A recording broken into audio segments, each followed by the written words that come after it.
It's kind of nice being here in the situation we're in. We finished the season off strong, and there's only 2 college football teams still playing. Big championship game tonight, so there's every other coach in the country is either nervous about their job or looking for another one or excited about next season, depending on what situation you're in. And it's what we consider a dead period in college football. So all our coaches are at the National Coaches Convention, and since I don't go to that anymore, I got a really good week, nice and quiet. But players aren't back in school till the 20th, and everything's pretty cool for me right now. So, you got any questions? Are you playing solitaire on the computer, or what are you No, doing? I'm looking at all the scoop.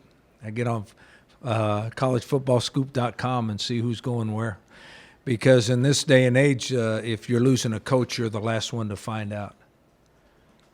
The days of calling the other head coach and saying, hey, I'm thinking about hiring one of your assistants, that went away about 10 years ago.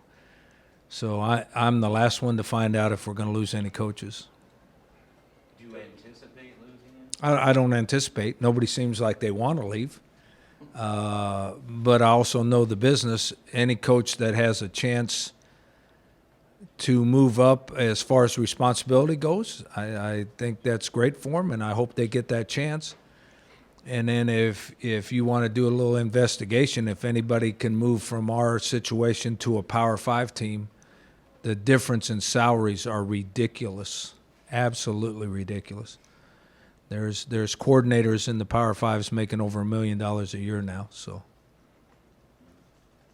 if they can triple their salary, you don't have any problem with them moving up in the world.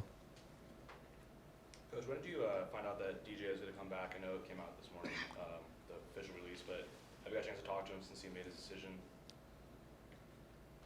I haven't. I mean, I've had a chance to talk to him. I talked to him and a couple of the other guys I think that were possible draft choices last week.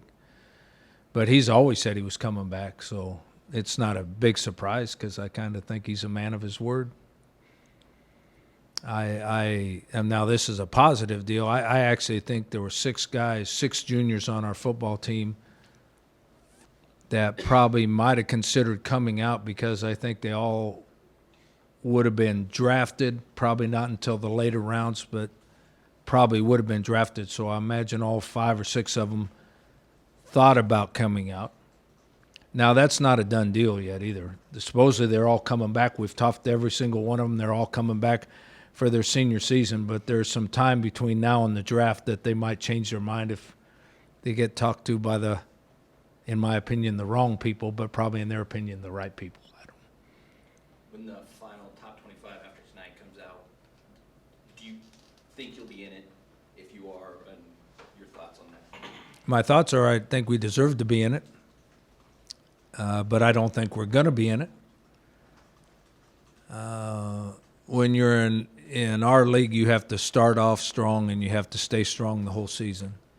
There are a lot of leagues right now where you can start off poorly and finish strong and you'll be in the top 25. Our league is not one of them. I think we deserve to be in the top 25, but I bet that we're not. Because, I checked all the other bowl games and the scores. There were a few teams in there that would have, if they would have lost, we'd have been in the top 25, but they didn't lose. So Like Georgia? there's probably 5 or 6 that actually won the game that if they'd have lost, we had a chance to be in the top 25. But in our league, in our situation, you can't start off slow. You gotta start off fast, and you gotta stay fast the whole season. I mean, you gotta play well the whole season for people in our league to get in the top 25. How much attention are you going to pay to the Chargers vote? And if they do leave, what effect is that going to have on your football team, if any? Consider you'll be the only tenant, basically, of Qualcomm Stadium. I don't have any thought on that other than it's fun to watch what's going on, but I don't have any thought on if they leave. It won't change us at all. I mean, we already have a lease in the stadium, so they can't knock it down for a couple, 3 years, I guess, or they'd have to find us a place to play. So I don't think it changes anything for us. Coach, do you think the players you're training, like DeMonte, Malik, and Donnell, coming back, will that have a carryover effect with players transferring this offseason? Will that mean players will want to transfer here? Is that what you're Or saying? transfer out, or getting recruits for knowing that there's going to be spots filled for next year? No, I don't think so. I mean, I think that with high school players, I think that will attract more high school players. Now, even though they want to play as true freshmen, most of them realize they're not going to play as true freshmen, and they realize all those good players are going to be seniors. So they can come here and redshirt for a year and then become, in their opinions, the star, because all those guys are seniors and going to leave. So I think a program that develops those kind of players that are pro prospects, as well as a team that has won 11 games, attracts good players. Junior college players might have a problem with coming if they see a really good player in the starting position. Now, we signed 2 junior college players in the early signing because they'll be here in January, and we don't plan on signing any more junior college players. We're recruiting nothing but high school players. So I don't think it'll hurt. I think it'll help having those guys come back. DJ said for months that he's coming back, but what does it mean to hear that he's reaffirming that, and what does he mean to you guys to be back next year? I think all those guys, if they come back with the right attitude, which I expect them to, or they wouldn't be coming back, I think it puts us way ahead of where we've been in the past as far as having a chance for a very good football team. And you can look at it as recruiting. The 5 or 6 guys I'm talking about, them all coming back, those are awful good recruits that we hopefully will have that we weren't sure of having before this part of the day. You were talking on stadium. Have you had many conversations with Jim Sturk or other administrative people about the idea that's been floated about a smaller football stadium up on this hill, on this campus? Because people have talked about parcels of land that are available, and have you had any of that dialogue? The only thing I know about any kind of stadium plans I read in the newspaper or hear on the radio or hear on TV. They don't ask me any of those questions. They just ask me if we're going to have a good football team next year. And you say? I say, I think so. We plan on it. There was a time this season that I wasn't sure of it, though. Even though we ended up pretty good, I sure wasn't sure of it the first 4 weeks of the season. With graduation and such, what do you see as the biggest positions of need for next season? I think we have a lot of bodies, but we have to develop some defensive linemen. We have a lot of bodies, but there's a couple offensive linemen that are out of here that were really, really good players. I think with the guys coming back that are supposedly coming back that could have gone to the NFL, our skill positions are in pretty good shape. I mean, lost a couple wide receivers, but the young ones were starting to play really good at the end. The maturity at the line of scrimmage, you always worried about the maturity at the line of scrimmage. If you lose seniors that played really good and you're going to have to play a redshirt freshman next year, that's a huge concern. I think we're a little short depth-wise at linebacker too. And then we have to come up with a kicker. We think one's already here, but he hadn't actually kicked in a game. He's been here for 2 years because we recruited him 2 years ago, John Barron, but he actually hadn't kicked in a game yet. As far as the NFL, can Donnell put on 15 or so pounds and still be effective as he is when he as light as he is? I think he can gain 15 pounds easy and be just as effective. I don't think he's an NFL football player for sure, and he's going to play in the NFL. They will use him differently than we do. But if you watched our team play this year, he did a lot of things going out into the slot where we threw him the ball, and he caught it very, very well, and he can make people miss in the open field. They will use him differently. He's not going to carry the ball 30 times in a game like we use him. And he's not going to be running through the tackles very often like we use him. But guess what? He's going to be a really good NFL football player because he's that kind of player.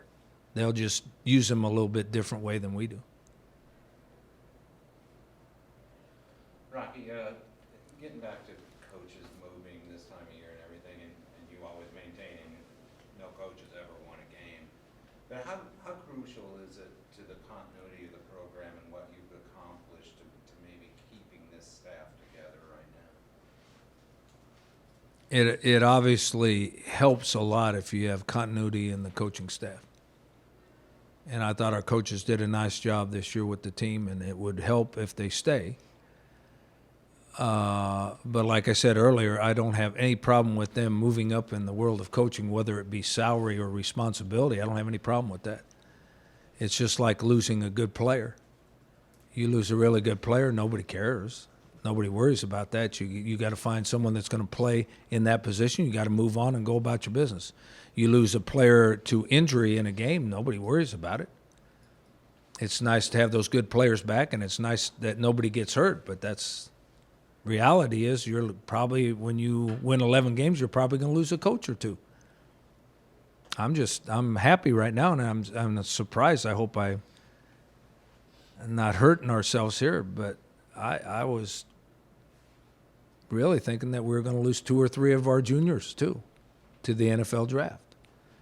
And that doesn't help next year's team, but that's part of the business. If you're good and you have a good football program, guess what?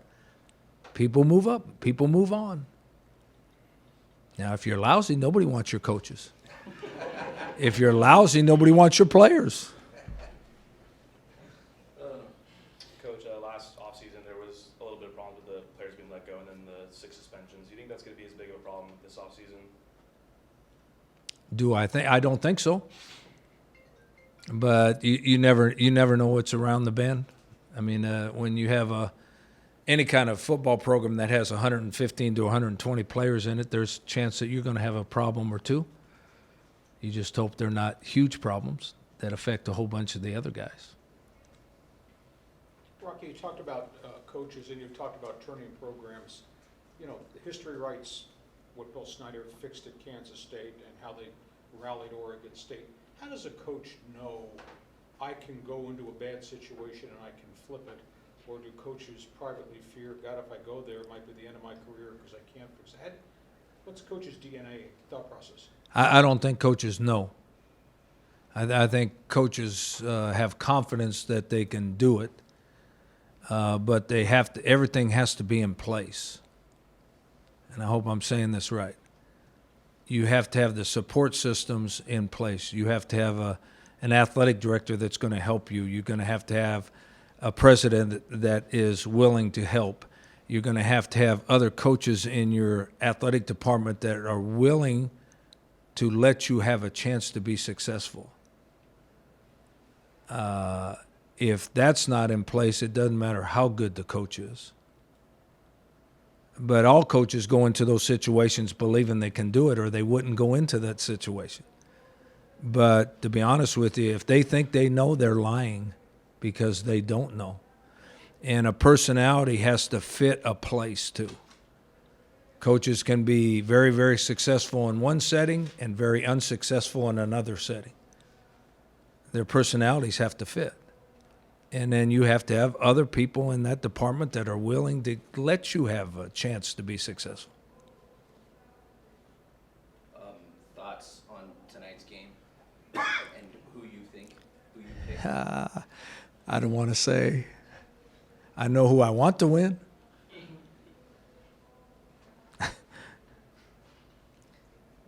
Well, Who would you think I want to win?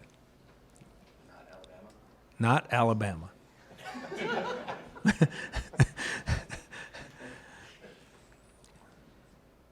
I mean, they've got a great program and a great coach, and they've got everything.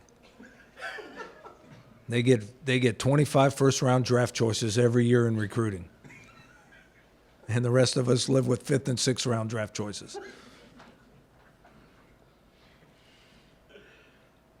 Rocky, can you comment on what you saw from Chapman at the end of the year and how you sort of project his development this summer and heading into next season? What we saw was a player that played above our expectation level.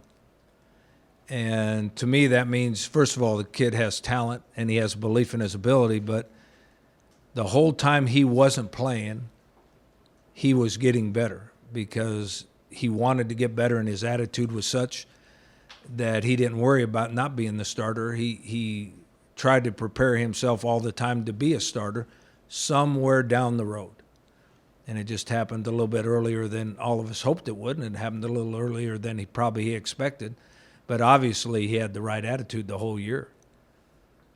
So I think the way he played in the last 3 games shows that he's going to be a really good quarterback.